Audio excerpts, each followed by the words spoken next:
मानना है कि भारत के प्रधानमंत्री नरेंद्र मोदी और चीन के राष्ट्रपति शी जिनपिंग जिम्मेदार नेता हैं और वो दोनों भारत और चीन के विवादों को सुलझाने में सक्षम हैं।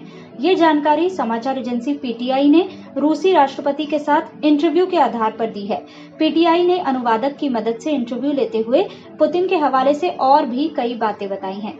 ऑनलाइन हुए इस इंटरव्यू में पीटीआई ने पुतिन से भारत चीन रिश्तों को लेकर सवाल पूछा तो उन्होंने कहा कि हाँ, मैं जानता हूं कि भारत और चीन के रिश्तों में कुछ मसले हैं, लेकिन पड़ोसी देशों के बीच हमेशा ही कुछ न कुछ मुद्दे होते ही हैं।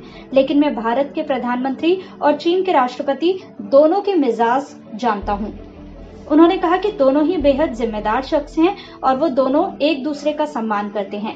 मुझे लगता है कि अपने बीच आने वाली किसी भी समस्या का समाधान खोज लेंगे, लेकिन ये जरूरी है कि किसी और स्थानीय ताकत को इनके बीच दखल नहीं देना चाहिए। पीटीआई ने पुतिन से पूछा कि रूस और चीन के बीच बढ़ती नजदीकियों से क्या भारत रूस के सुरक्षा संबंधों पर कोई असर पड़ेगा। इसके जवाब में पुतिन ने कहा कि रूस के भारत के साथ रिश्तों और रूस चीन के संबंधों में किसी किस्म का विरोधाभास नहीं है। बीते दिनों रूसी विदेश मंत्री सर्गेई लावरोव ने क्वाड की आलोचना करते हुए इसे एशिया का नेटो बताया था। इस बारे में सवाल पूछे जाने पर पुतिन ने कहा कि हम क्वाड में शामिल नहीं हैं।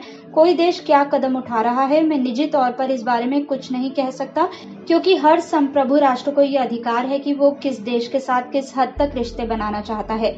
मेरा बस ये मानना है कि देशों के बीच होने वाली किसी भी साझेदारी का मकसद किसी को निशाना बनाना नहीं होना चाहिए।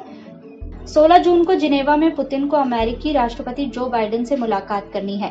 पुतिन ने इसे लेकर कोई उत्साह न जताते हुए कहा कि हम पहले कदम नहीं उठा रहे हैं, मैं उन कदमों की बात कर रहा हूं जिनसे हमारे देशों के संबंध खराब हुए हैं।